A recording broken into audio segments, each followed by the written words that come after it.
Hello, and welcome to Fender Play Live. I'm your host, Eugene Edwards. Country music has its fair share of famous shredders like Brad Paisley, our buddy John Osborne, Vince Gill, of course. But today we want to take a closer look at some of the pioneers of country guitar, the folks that helped create the techniques that define the genre to this day. We've got a great guest, a fantastic guest today, and we'll be talking about some of the classic shredders of country music, how they innovated those techniques, and of course, we'll give you some tips on how to become a country shredder yourself, or at least get started. We've got a lot of ground to cover, so we're going to jump right into it. Helping me out today is an FPL newcomer, the fabulous superlative himself, Chris Scruggs. Chris, say hello to the folks. Hey, Eugene, how you doing? Hey, everybody, how are you? I'm doing so well, and I told you last week I've been waiting for this show to come because I'm so excited. I know you've got tons of info for everybody, and also helping us today, aiding us, and probably abetting us, the fabulous Dylan Caligiuri. Hello, hello. Hey, great to be here, you guys. Fantastic. Thank you for coming. Let's see here. No, Chris Scruggs is a multi-instrumentalist. The guy literally plays everything, every instrument. A lot of our viewers are familiar with you. Chris plays with Marty Stuart. You were with BR 549. You played with Michael Nesmith, the Nez, and also with She and Him, among others. There's many other artists you played with, especially a lot of session work. So maybe that'll come up today. Can you tell us what guitar you've got there, and can you demonstrate it for us, Chris? Well, yeah, today I've got a Telecaster. It's actually a little bit of a Frankentelly. The body is from a Nashville Telly, I believe from 2006. The neck is a classic 50s neck that I just loved that was off of another guitar, and the body was nice and lightweight, and I just put them together, and I'm real happy with that combination. Just a little screwdriver work, and what do you know, you got a new guitar. And you banged it together. Yeah, I sure did. And I'm playing through a 73 Fender Vibrolux Reverb today. Well done, sir. Let's hear the combo. All right, here we go. Let's see.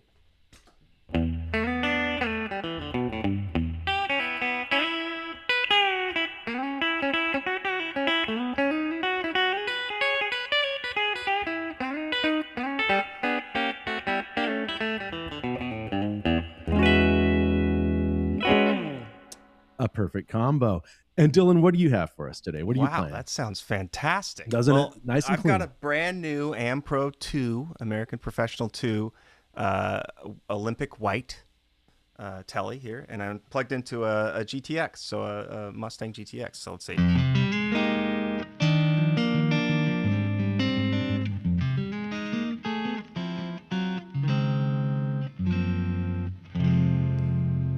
It sounds lovely.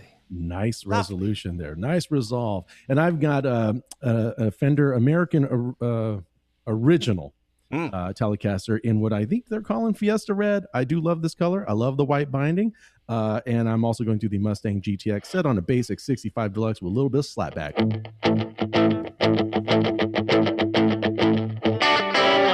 That sort of thing. I think we were trying to come up with a joke earlier, Dylan, right? We have more tellies than a Circuit City in England or something like that. Circuit City in England, yeah. Right. All right. Well, let's get to it. Today's show is it's part history lesson, part guitar lesson with lots of country shredding. And the only way to get all this information into a 30-minute show is to jam. As always, drop your questions in the comments. We'll do our best to get to them if we can. Now, Chris wisely divided this topic up into four categories, which was really smart. So to make things hopefully easy, we're just gonna cover those four categories, kind of get it's a primer, I believe. In our first category is swing. Now, Chris, can you get us started with an example of country swing? Absolutely. Here we go.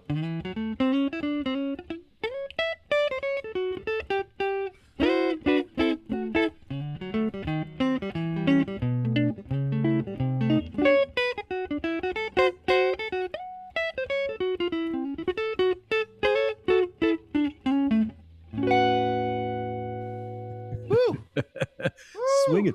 So Chris, tell us about how swing and jazz, how it's so important to country guitar, because I don't think a lot of people think about that. Well, the era when the electric guitar made its way into country music, originally country music was just fiddle and banjo music.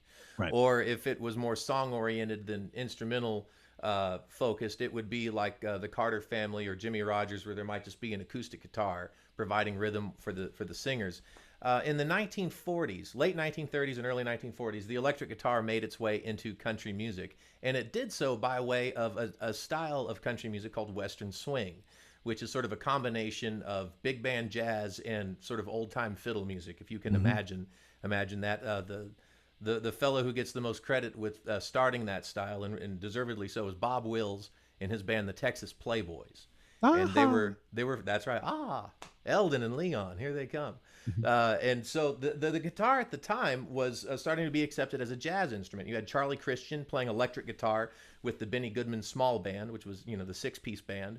You had Django Reinhardt, and you had Les Paul and players like that in that era. And so the country guitar of that era was really informed by swing music, and by Texas and Oklahoma standards, it just was swing music. They didn't think about it as being Western swing. To them, it was just, a swing band, and they had twin fiddles at the front of the stage.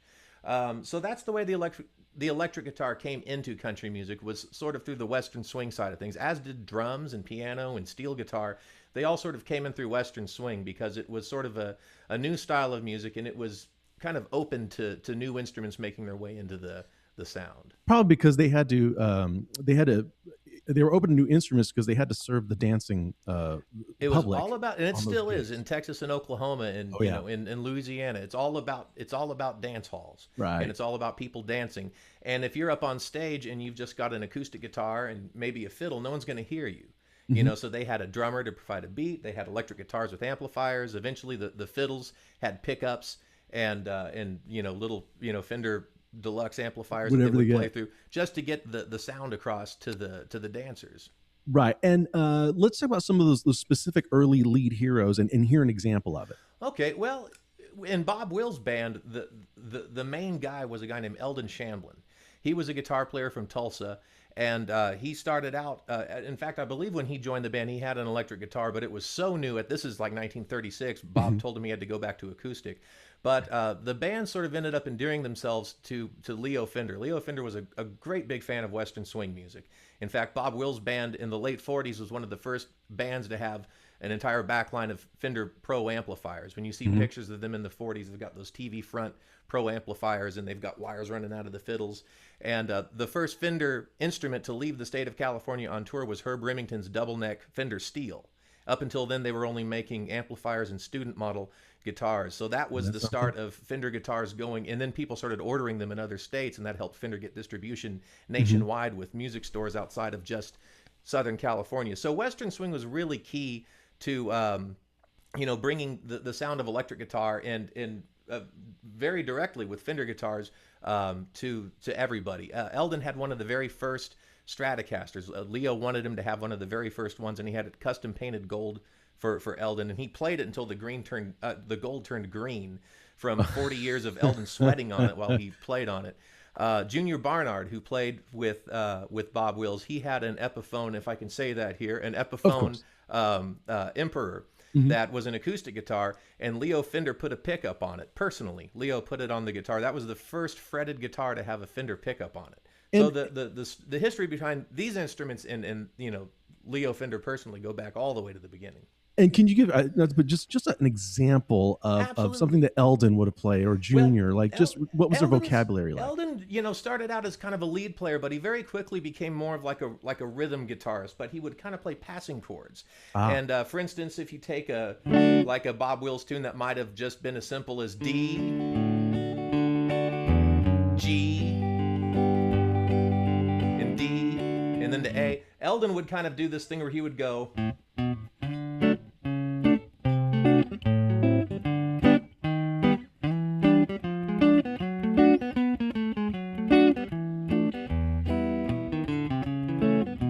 He would play these passing chords that really helped to define Western swing. It was, this moving rhythm part, which probably helped guide band members if they couldn't read music and they were playing a song they were unfamiliar with. He was always leading into the next chord. You hear the voice leading in those bass walk-ups, yeah. Exactly, yeah. Junior Barnard was kind of a bluesy style player. He would play a little more in this kind of style, like 2, 3, 4.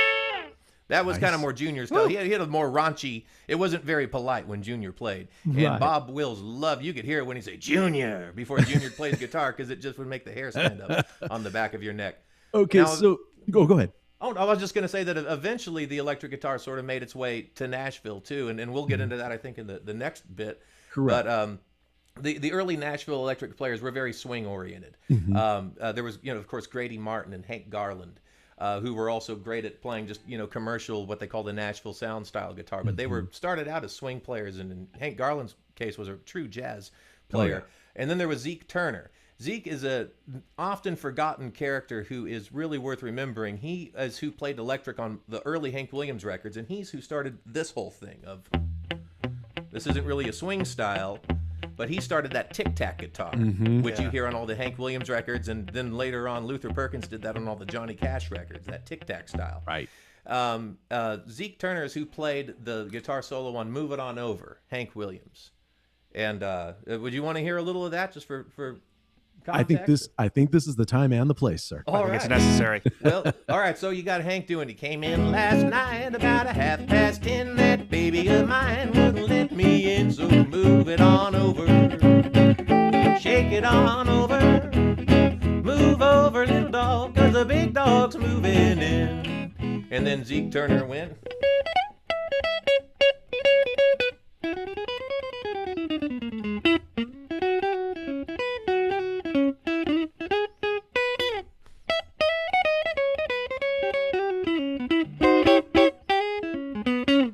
So that was kind of his style, almost more like Charlie Christian, That's killing with it. that kind of a swing approach. Well, yeah, especially those single note lines are very bopped, like they're emulating a horn.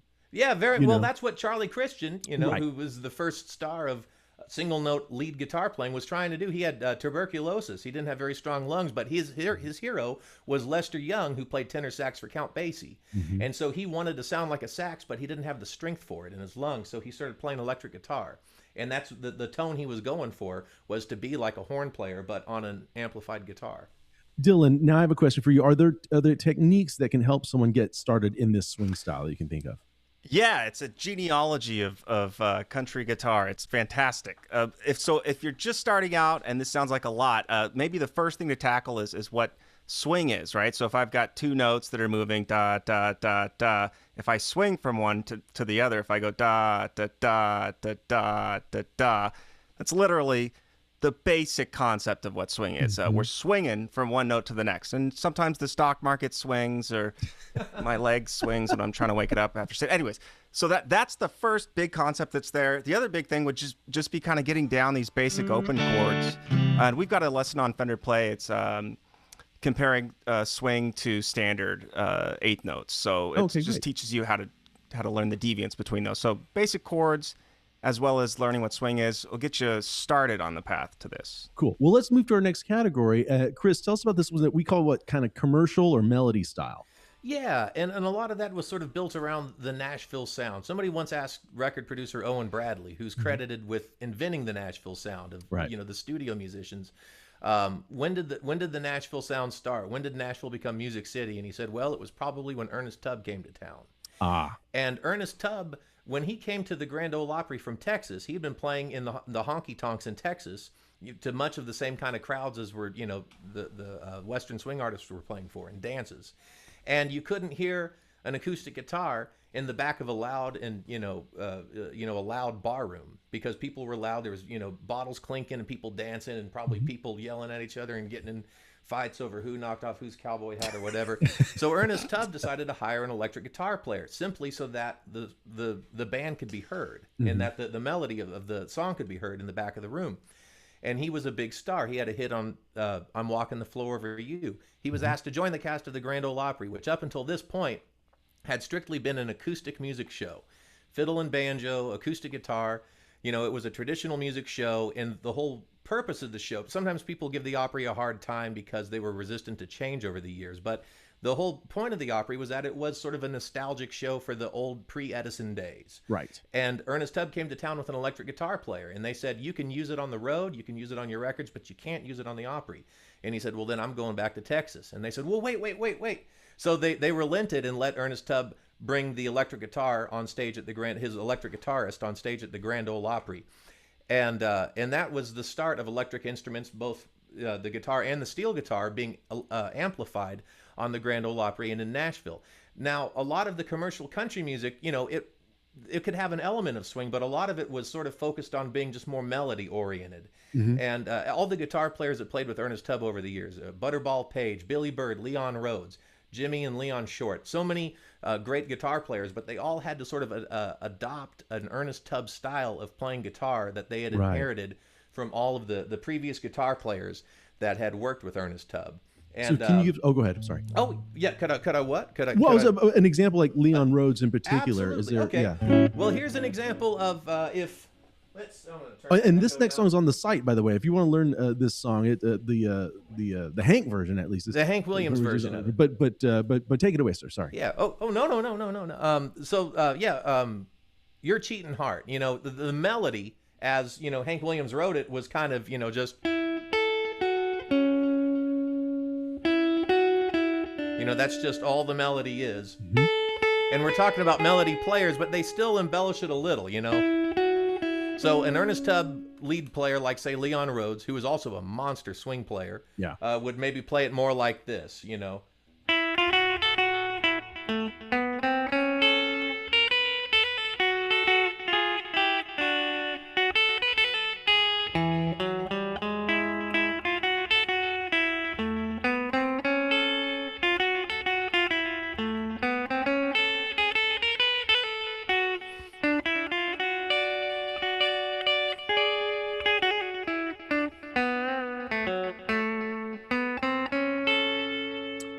Nice. So still sort of that jazz, that bop influence, really, where you're circling around the melody. There's a lot of chromatic movement up to a lot of chromatic movement, yeah. Mhm. Especially like between the 5s and the 6s, or between the 9s and the 3s. You always play those in between notes, and a lot of little twirls too.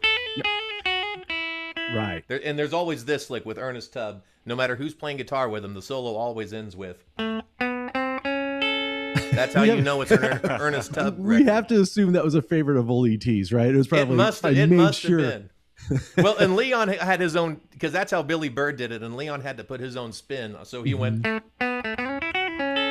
That was his way of making it his, and not just copying Billy Bird's lick. So Now, Chris, I noticed on that meat hook behind you there's a jazz master. I know we talked about it. It does have a role as well as the Jaguar in country music, and a lot of people don't know that. Can you just before you play it play again, just tell us a little bit about rightfully that. so. And looking at what the three of us have today, we're all playing Telecasters, Right. and that's there's, in my opinion, there's no more versatile guitar than the Telecaster. But all the offset guitars definitely have a certain personality to them. Mm-hmm. They're really nice for when you sort of want to break outside of just that usual kind of thing. Now, however, back in the 1950s, and you and I were talking about this the other day, those old timers, they didn't get real into model names. They just say, oh yeah, well, Pete Wade played a Fender guitar when he worked with Ray Price, or they would just say a Fender guitar. And the Fender guitars came out of California. I feel like the California players took to them quicker because California, well, firstly, they were made in y'all's backyards. They had were access. made in Fullerton. That's right. And also, I think California after World War II, there was this sort of custom culture attitude. You had hot rods, and you had solid body guitar. The whole thing was sort of forward thinking. It was the land of the setting sun. It was all about looking towards tomorrow. Yes. And Nashville was a little more stuffy and old fashioned, and those guys were still a little more tied to their archtop hollow bodies. Mm-hmm. So I think by the time that they warmed up to the idea of getting one of those planks out of California, the Right. top of the line model was the Jazzmaster, and of course they had to have the top of the line model. Sure. So a lot of those guys ended up with jazz, and I think also those guitars, they sort of feel like an archtop hollow body. They have the tailed bridge, and the body feels a little bit bigger because of the offset waist. So I think it was a little more familiar to them in a way. Harold Bradley is probably one of the of the A-team Nashville musicians. He was the one who sort of warmed up to Fender first. He had a 59 Jazzmaster that he had to loan out to the other guys who didn't have Fender guitars yet. When Elvis cut Little Sister, he had to loan his jazz master to Hank Garland. He was playing bass guitar on the record, so he was able to. So that's what you hear on Little Sister is Hank Garland playing Harold Bradley's jazz master. He also loaned it to Jerry Kennedy for Leroy Van Dyke's Walk On By, because Jerry didn't have a Fender guitar yet. But eventually they all ended up getting their own. Harold had the first Jaguar, according to him, the first one to leave the factory. Wow. It's got a January 1962 neck stamp on it, and the serial is the lowest recorded serial number on a Jaguar. Wow. And Harold had that, as well as, I believe, the first 6-string Fender bass. The Fender 6. I see that you're going to play a bit of a Patsy Cline intro for us, just to illustrate something. Hank Garland a minute ago, and for being the great swing and jazz player that he was, he had a great understanding of how to just play in that sort of melody-oriented, commercial style, where you just play the melody or a slight embellishment on the melody. He was also one of the first players in Nashville to get a tape echo unit, and you can hear it. He's got it turned up loud on "I Fall to Pieces," which was a big hit for Patsy Cline, and he did something kind of like this, kind of like a.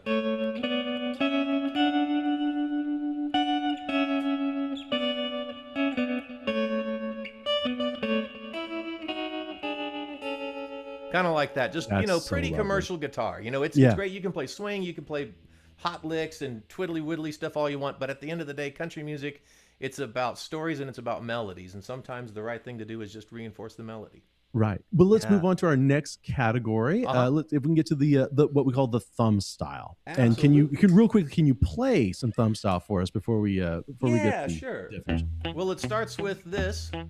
It's kind of like the tic-tac thing we were talking about a minute ago. It's just an alternating bass line, and you do that on the low strings, but then you play the melody on the top strings like this.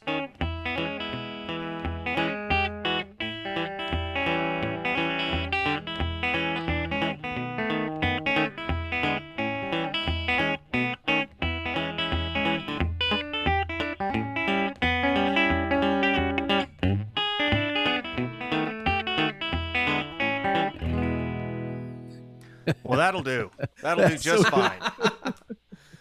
So who developed that? Where does that come from? From whom does that come? Style, sometimes the old timers would call it Muhlenberg County style guitar, because it was developed in Muhlenberg County, Kentucky. And there's two fellows who get the credit for it. Mose Rager is one of them. Ike Everly is another. Ike Everly was the father of Don and Phil Everly, the Everly brothers. And Mose Rager and Ike Everly were a big influence on a guy named Merle Travis. And Merle Travis learned that style of guitar because it was, what he grew up around. And then he moved to California and became a star on Capitol Records in the late 1940s as a singer and a songwriter. On his first few sessions, they wouldn't let him play guitar because they said, "You can't play that. You're playing it wrong.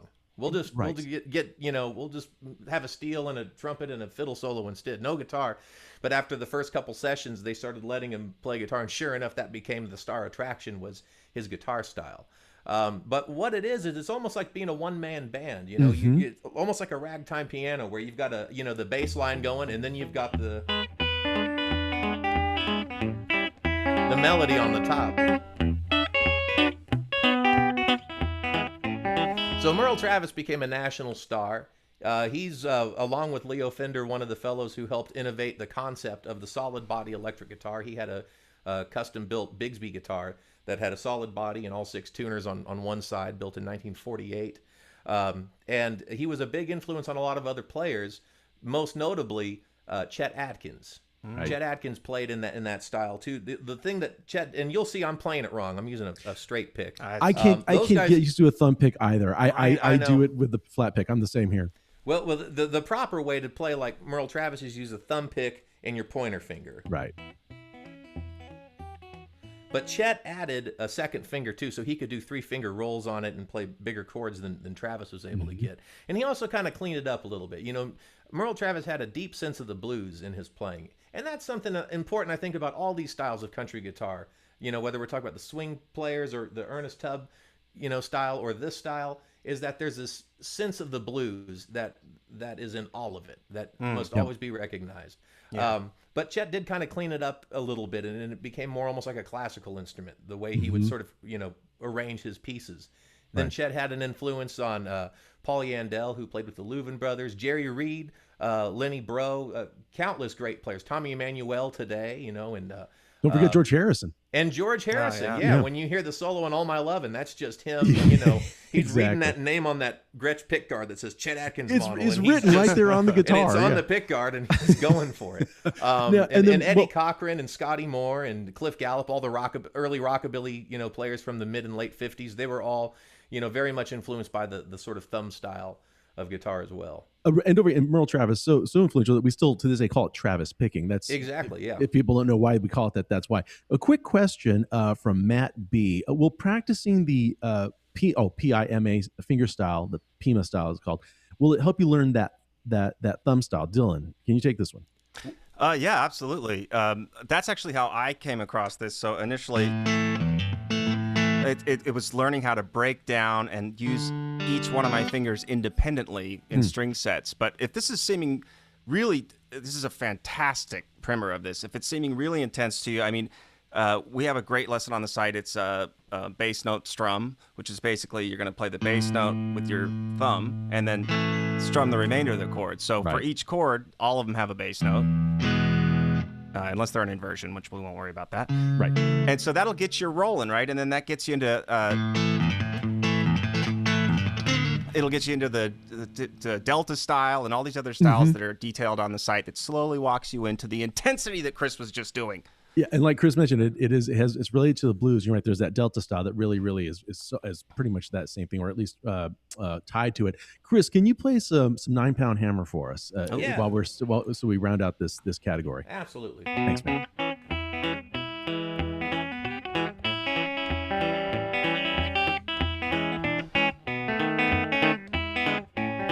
Well, this 9-pound hammer, it's a little too heavy. Honey, for my size, Lord, baby, for my size. I'm a-going on a mountain, gonna see my baby. And I ain't coming back, Lord, no, I ain't coming back. Roll on, buddy, what makes you roll so slow? How can I go when the wheels don't roll?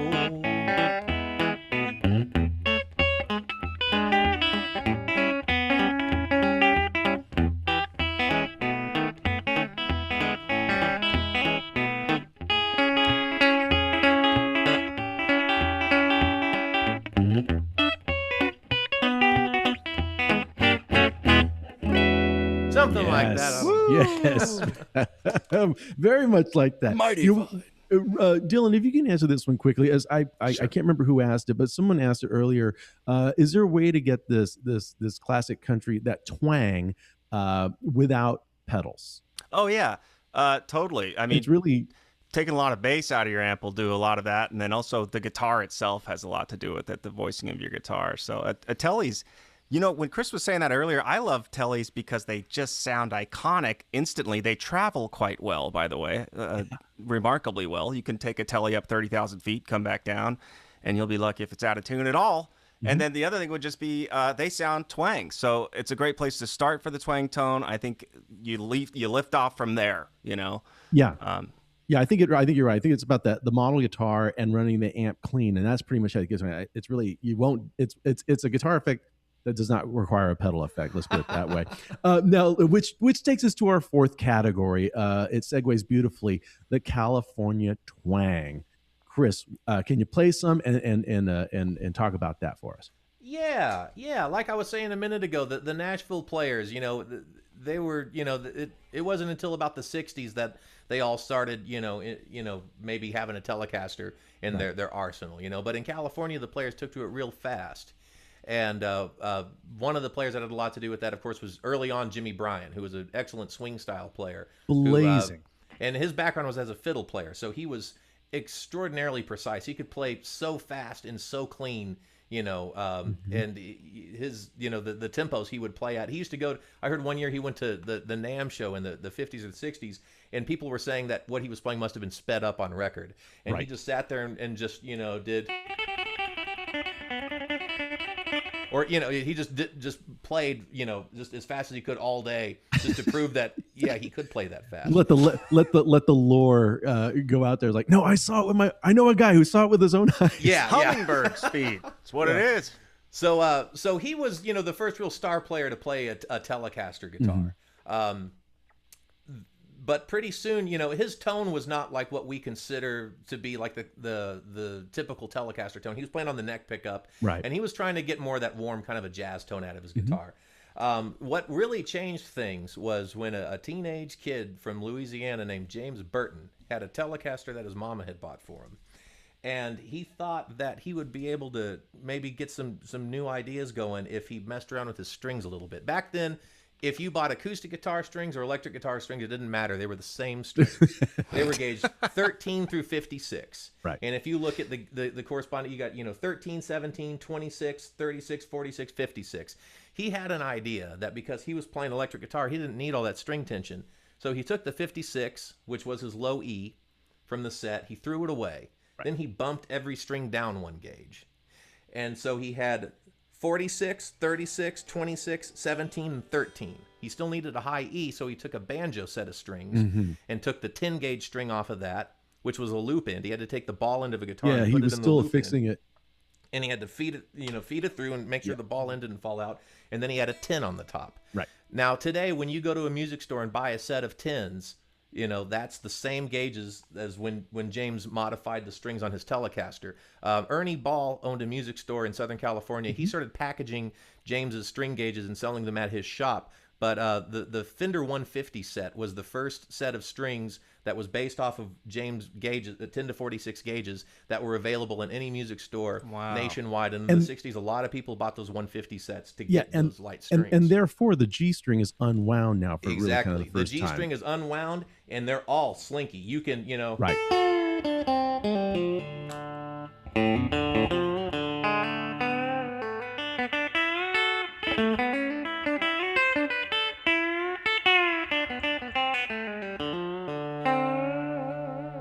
You couldn't do that on a set of 13 to 56 strings. Oh, or flat but all lines, of a sudden, you could bend,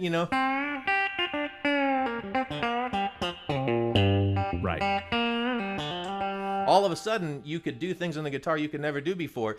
And it helped the guitar be able to mimic other instruments. All of a sudden, you could sort of mimic like banjo players with a, or steel guitar.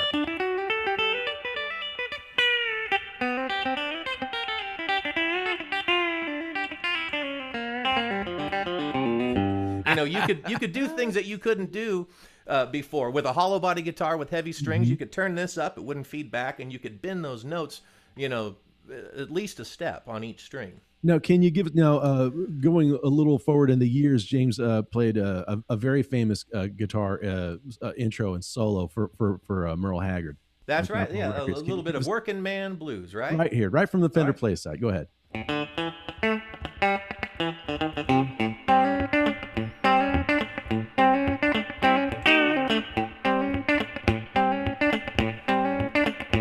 Sometimes it's hard getting by with 9 kids and a wife.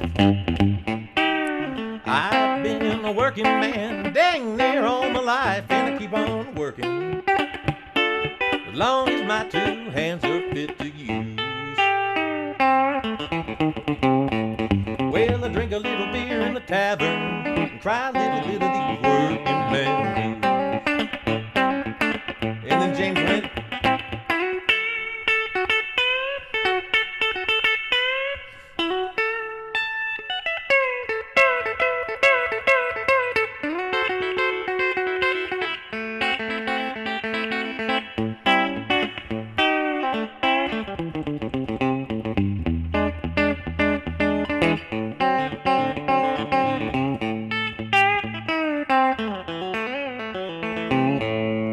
that sort of a thing. Got to do it with light strings. And you couldn't do that with those heavy strings. You need a tetanus shot. That's you don't want to do. That's not going to be good. We'd be remiss if we're talking about California twang if we don't talk about Buck and Don, right? Absolutely. And we have to talk about them together.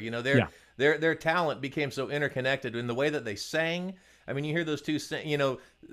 Don Rich, better than probably anybody else, was able to just, when he sang, it was like he assumed the identity of Buck.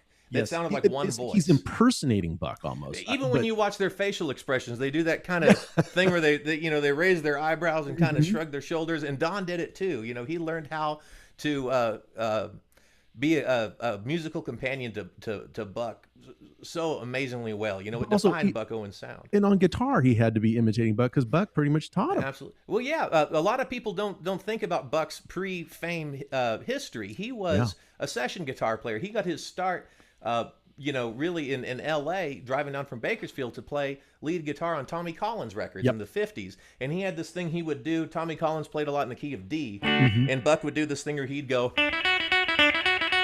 He would play that lick on Tommy Collins records, and it was kind of a different sound, and he started getting called back, and that's how he sort of got in with the people at Capitol Records. Ken Nelson, those guys. Yeah. And when he found Don Rich, his career was just starting out. Don played fiddle at the time. He wasn't a guitar player yet, but he was a great singer.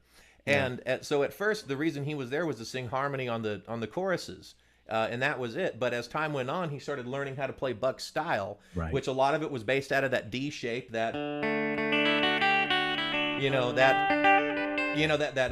D shape, which is a lot like Ralph Mooney's steel, Yes.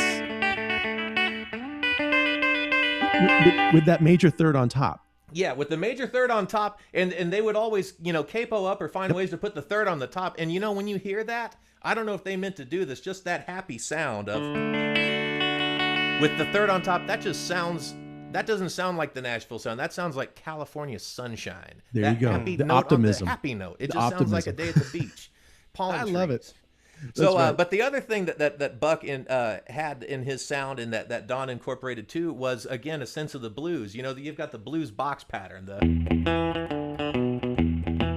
with the flat 7. Right. And Buck and Don, they sort of incorporated this sort of rock and roll bluesy feel into their guitar parts, where it was kind of like, I've got a tiger by the tail, it's plain to see. I won't be much when you get through with me. Well, I'm losing weight and I'm looking mighty pale, and it looks like I've got a tiger by the tail.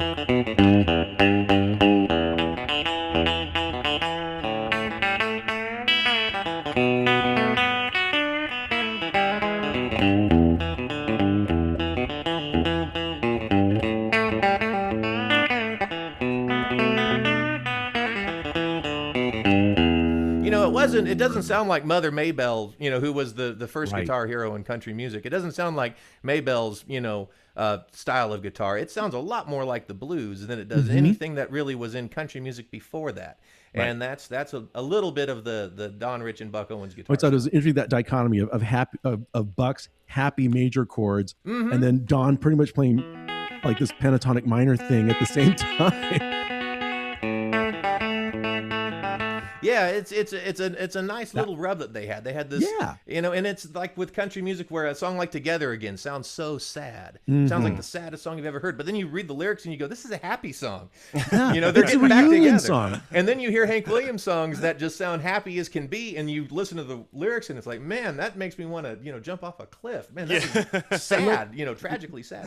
There's one more Fender play song we got to get to, one more player before we dip out of our fourth category. And by the way, to recap the 4 categories, what we had: swing, we had that commercial melody style, we had the thumb style, and now we're at California twang. And Merle Haggard had many great guitar players on his records. Roy Nichols, I think most quite famously so. Can you talk about Roy's kind of odd take on things? Yeah, you look at the Buck Owens style, and a lot of Buck wanted his records to sound very simple, because he wanted them to be very memorable. And he would tell Don, however you play it the first time you hear it, play it that way every time. Don't start adding notes, and don't make it more. He wanted to make records that were hits, which again, that kind of ties it into the melody commercial style. He wanted to have songs that were, every note of it was easy to remember. But Roy Nichols came from a swing background. His first real job was as a teenager. He played with the Maddox Brothers and Rose, who were a group that was sort of, they sort of started the Bakersfield sound before there was a Bakersfield sound, or the sort of, California country sound. They had electric guitars, and they had, a wall of Fender amplifiers behind them. And the only thing louder than their amps was the way that they dressed. They were the first band to wear those, custom suits, which were later nudie, but theirs were made by Nathan Turk. that were, Right. covered Sure. in the chain stitch and the rhinestones and all that. And Roy Nichols came out of that world. He came out of more like the Western swing kind of a world, and he was kind of like a bebop country jazz, freak from the planet Jupiter. And I mean that in the best possible way. Mhm. But then when he went to playing a Fender guitar, Telecaster with the skinny strings on it, he started finding ways to sort of bend into those quirky notes that he liked, And a great example of that is that lick. Most people you'd go, and you'd resolve on the root on the like D that. natural, yeah. Roy's thing was to go and just let it hang on the 7 without any resolve, just to kind of make your teeth itch when you heard it a little bit. And by the way, such a cool thing. And by the way, the first one, he'll do an octave higher than that. Yeah, really make sure you. Mhm. Yeah. Put it up. I smell and copper. He did both. He did both on Mama Tried. Right. James Burton's on this too. James, I believe, is playing. There's like a rolling fretted dobro intro. That kind of dobro thing. And then Roy. And then the turnaround, he does it again. He goes.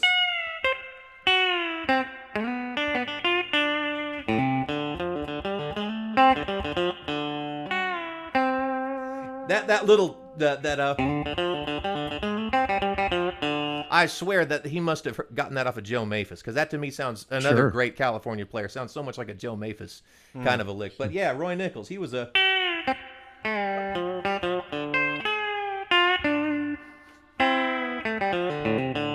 Such a quirky player. That Merle Haggard sound, I said Buck Owens sounds like sunshine and palm trees. That Merle Haggard sound sounds like the Blackboard, which was the nightclub in Bakersfield where it's where the song Dim Lights and Thick Smoke and Loud Music was written. Mm-hmm. And you can just hear the cigarette smoke in Roy Nichols' reverb. It just sounds like a nightclub after hours. Dylan, do you have any tips for beginners on the California country twang style? Yeah, so it's amazing, right? It can be intimidating if you're starting out. So if you are, don't I'm gonna do the don't fret thing. Don't worry, because you can get this. You can maintain this. So there's a couple techniques I want to throw at you. One would be, if you're just beginning, check out the C major scale.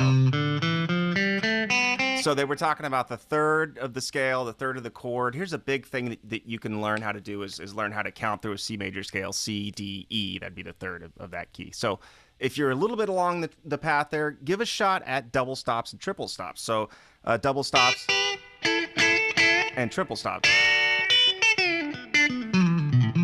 So these are the pedal steel emulation, lap steel emulation licks that they were just talking about a second ago. When you take them in isolation like that, and then when you run across them in a song, it's something that you can actually tackle down instead of having to try to do all this at once. So 2 ideas for a beginner and an intermediate to kind of step your way into this. There you go. Now, so before we get to the homework, and this is kind of a longer show than usual, but it's just gone by in a flash because Chris, you're just fantastic. You're just a fountain of information and talent. So, I hate to throw you a curveball. I mean, we've heard you play all these styles, all the styles that have contributed to country shredding. Can we ask you maybe show off for us a little bit to end things? Anything of your choice. We just want to hear you play. Well, okay, all right, sure. Let me Cool, see here. thanks.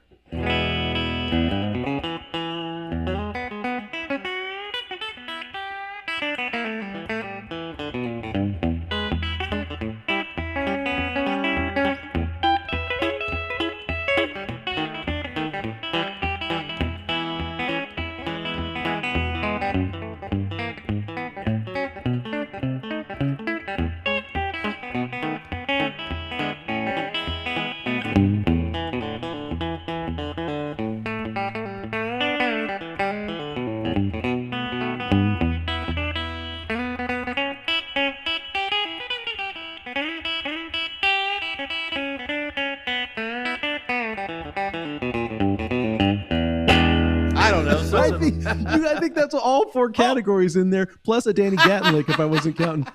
Where did Danny I always thought that I always associate it with Danny Gatton. Do you know where he got that? Chet did that a lot. Chet would do those. Chet, okay. They used to say Chet played the galloping guitar, and he would kind of go.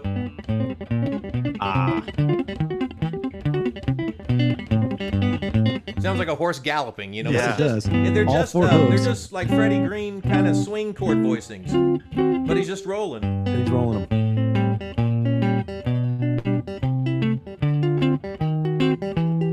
just kind of rolling through them. This is how you do it, kids. Skip the All A right. string. We Skip should the do A another string. one of That's these. right. Pick it up in 1970 with Reggie Young. How about that? With Reggie. Oh my God. Yeah, that son of a preacher man intro. Okay, let's get to the homework. Dylan, would you like to assign the homework? Yeah, you know what? If you're a beginner and you're just getting started out, but you love this sound, I think something great to try is some Travis picking on any chord slowly, very slowly. So you could pick your D chord, and you're going to try just a basic Travis picking pattern. Check that out on the site. Also, intermediate. So try some triple stop bends. So I guess, this is scorched earth. We're going for it. Triple stop bends, right? Skip right over double, Throw go 'em straight in to there. triple. That's right. You can come back round and get double later on. But so try a triple stop bend. You could try one in first position, or you could try moving up anywhere. And again, maybe review your pedal steel, lap steel sounds to know what you're emulating. And then for advanced, play one of the songs you've heard today from top to bottom. That's going to be a quencher. But you can do it. You can do it. Check out any of the songs that you've heard today on the site, and you'll be able to. The links are actually in the description of the video itself here, so you can jump right to it and just get started. You've got go. No. Wait till after the episode. Okay, guys. wait till after the thing. You're right. In fact, because Dylan, you've got some stuff to give away. I do. I have more stuff to talk about. Okay. That's right. And here we go. So all every week, we don't have a fantastic guest, just like Chris, but it's been amazing to have him here. But we do have a fantastic giveaway every week, right? So it's called the Fender Play giveaway. And we give away an amazing piece of gear to a lucky Fender Play subscriber simply for using Fender Play for a minimum of 3 7-minute sessions, which is called a streak. You get more streaks, you get more automatic entries to win, and you get to pick from guitars, basses, all kinds of different gear. We mail it to your house. You scream. Hopefully somebody films that, and they send it to us, and then it's a joyous thing. And we so do you guys rejoice. want to hear who won this week? Yes. Can I give you a drum roll? If you can give me a gallopy drum roll. Oh, wait, yeah. Give him a galloping guitar okay, drum good. roll, Chris. Here we go. Right. One. Give it to me. Yeah. Yep. That's it. Ooh, this is an upscale affair. It's Kent A. Kent A. Kent. Yay! A. Right. There's your fanfare, Kent A. Congratulations to you, Kent. Wow. Enjoy your new guitar, bass, amp, whatever it is that you choose. Dylan, you must have something else for us. Okay. Well, there's A more. little There's Santa more. you. Yeah, go ahead. This is exciting. So obviously, it's we're celebrating women's history this whole month, and Fender has a fantastic epic songs, women of country collection to do just that. So you've got Dolly, you've got Margot Price, Lucina Williams. Hi, Lou. There's some Taylor Swift on there. It's definitely something to check out. Also, we've got the singer-songwriter collection, which if you're a beginner and today seemed overwhelming at all, that's a great place to kind of jump into this because it's going to get you just on that pathway and just reward yourself along the way, and you'll be there before you know it. So Perfect. thanks so much. When you're practicing this stuff, thank you, Dylan. Slow is smooth. Smooth is fast, and then fast is shredding. So there's and be forgiving when you're learning this stuff. It's a good shaving tip too. I think that's where I originally. That's Sorry. right. James Burton actually moved the blades one set over originally. Not many people know Hey, this. they didn't have the Innovated 5-blade that thing back. It was to one get the blade. mustache they had. All right. Well, huge thank you to Chris Scruggs for coming on the show. You have been just tremendous. I'm telling Thank you so much. I've been glad to be here with all of you. This is just a thin slice of heaven. Can you tell us what you have coming up? I know you're always a busy guy. Yeah, it's been a little slow this last year. The last time that I played a concert in front of an audience was this month, 2020. But I keep busy here in town. I've got a radio show that I host on 650 AM WSM, which is the Air Castle of the South, the radio station where you can hear the Grand Ole Opry every Saturday night. On Friday nights, right after the Friday Night Opry, I've got a 15-minute show called Friends and Neighbors with Chris Scruggs, sponsored by my friends Walter and Christy at Carter Vintage Guitars. And you're on those videos. You're fantastic on those videos, playing some of the stuff from their collection too. By the way, that's a lot of fun. That's worth it. Just right. That's worth the price of admission. You're the right guy, man. I'm telling you. Well, and thank you, Dylan, for helping out too. Everybody, thank you for hanging out with us tonight. I want you to keep safe. I want you to keep practicing, and we'll see you next week at the same time, same bat channel. And we're gonna play it on a G chord. And Chris, do your thing. 1, 2, 3, 4.